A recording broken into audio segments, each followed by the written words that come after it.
Hi! Ngayon ituturo ko sa inyo kung paano tayo magpapabook o hihingi ng appointment sa SSS nang hindi na tayo pipila. Kasi alam natin lahat na simula nung nagkaroon ng pandemic, mahaba na lagi ang pila sa SSS. Kaya ang gagawin natin ay magpapabook tayo. Okay, usahan na natin. Kung bago ka dito sa channel natin, marami kang matututunan dito. Marami akong tutorials at mga promotional videos. So, huwag mo lang kakalimutan na i-hit ang like, subscribe, plus the bell notification para updated ka sa mga future videos natin.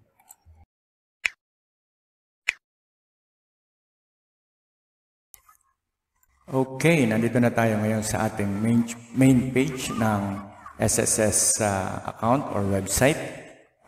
Umpisahan natin sa member.sss.gov.ph. Yan ang ating i-access para makapasok tayo sa ating membership. Okay? Kung hindi pa pala kayo nakakapag-enroll online, ito yung i-click nyo, not yet registered.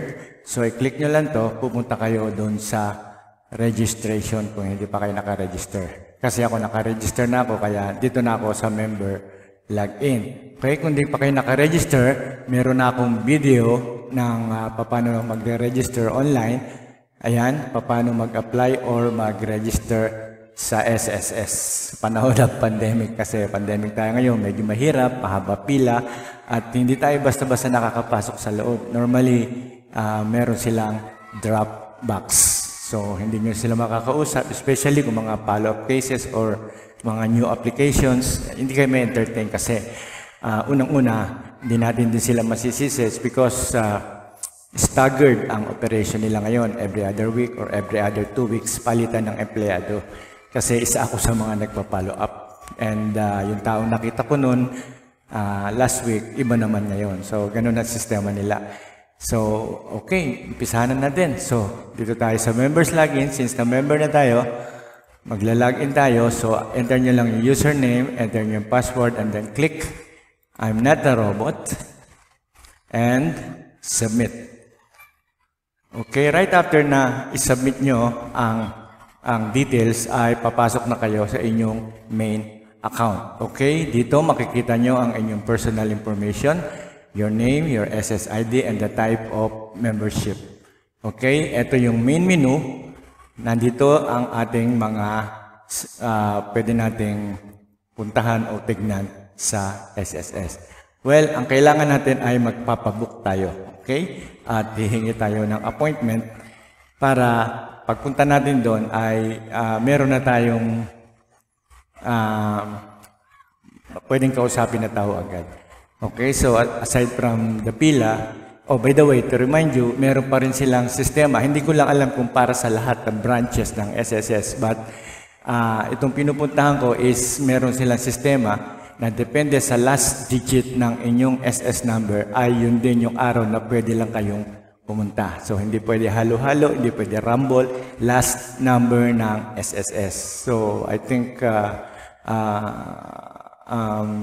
and 2 Monday, parang gano'n. 1 and 2 Monday, so 3 and 4 Tuesday, then up to Saturday. Wala silang Sunday. At to remind you, meron din silang 1 day off aside from Sunday. Meron silang Monday. Hindi ko alam sa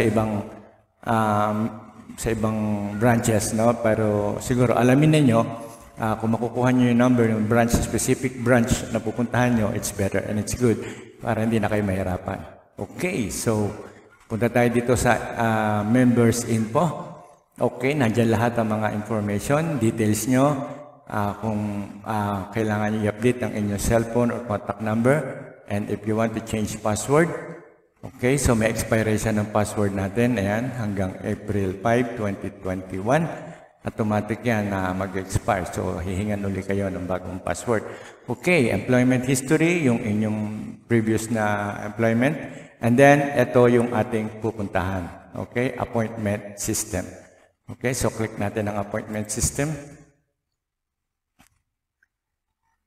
And then, yan, magkakaroon uli kayo ng another selections. Okay, select a service kung ano yung inyong purpose. Okay, pwedeng change data.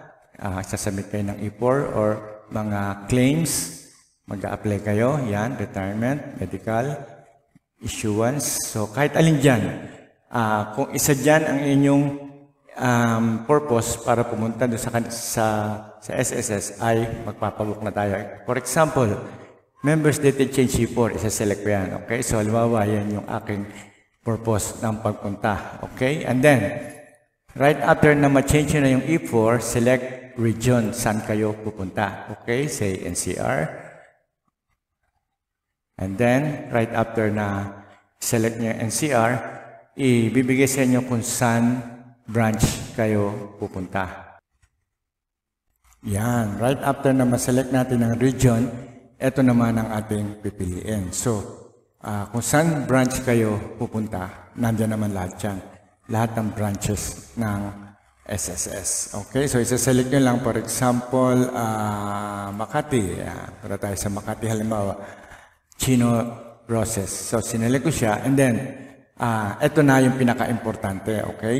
So, nandyan na yung lahat ng details, ito yung purpose nyo, ito yung branch na pupuntahan, ito yung address. Okay? Now, dito sa ilalim, makikita nyo, pag naka-red na, meaning not available. Meaning, occupied na siya, hindi na kayo pwede magpabook. So, green, isa sa mga green ang ating pipiliin. Okay? November, December, January. So, 3 months yan. So, whichever time or slot na available na gusto nyo, makakapili kayo. So, nandyan naman ang schedule. So, from 23 to 27, available ang pwede kayo magpabook. Okay? Ng November. Ito naman sa December, starting 1 hanggang 29, available pa. And sa January, starting 4 hanggang 29 ay available pa. So, yan. Pabook lang kayo in kahit ano dyan, kahit anong branch. So, for example, i-click natin itong 27, kaya lang mako-confirm Anyway, ganito yan. So, right after na i-click nyo yung scheduled date, bibigyan kayo ng confirmation. Okay? So, okay, sige. Click ko na to para makita ninyo. Importante kasi is makita nyo yung inyong approval. Okay? So, ayan. Makati, second floor. Wala yung telephone number, but anyway, nandiyan yung exact address, tapos ito yung purpose nyo, tapos available time. Okay? So, say for example, 1 p.m. to 2 p.m. And then, kung meron kayong concern or note or special note na gustong paratingin sa kanila, pwede nyo itype dito, like follow up on the application, submission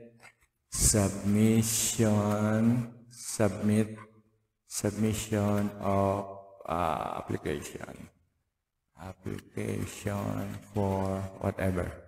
Okay, for whatever. Yun, and then click submit. Okay, so right after na-click nyo yung submit, bibigyan na kayo ng confirmation. You have already an appointment on this date, and you cannot set an appointment for the same day. Okay, so yan, confirm. So, kung updated naman ang inyong email address, papasok doon yung inyong confirmation. So, makikita nyo siya.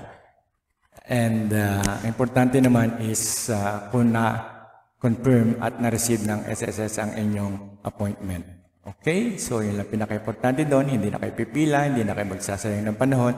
At exact time, dapat nandun kayo. Okay? 30 minutes before yung time na pinili nyo, dapat nandun na kayo para kung may aberya man, at least yung scheduled slot nyo between 1 to 2, dapat nasa loob na kayo. Kapila na kayo, ready na kayo, and ma-entertain kayo. So, hindi masayang yung oras nyo, especially kung malayo yung lugar. Tatravel pa kayo, 30 minutes to 1 hour. So, ayun, gano'n lang kasimple yun. So, ngayon, kung meron pa kayong mga tanong, meron kayong gustong linawin, pwede niyong i-comment sa baba para masagot ko. Kung alam ko rin lang, dahil isa ako sa mga nagpa-follow up at nagsasubmit, kaya alam ko yung mga nangyayari sa ngayon, especially yung panahon ng pandemic, okay? So, comment lang kayo and sabihin niyo sa akin kung na-experience nyo. And kung meron kayong mga tanong, okay, maya, andyan lang yung comment. Madali lang yan. Okay? So, hopefully, kita-kita ulit tayo sa susunod na video and God bless you all. Thank you for watching.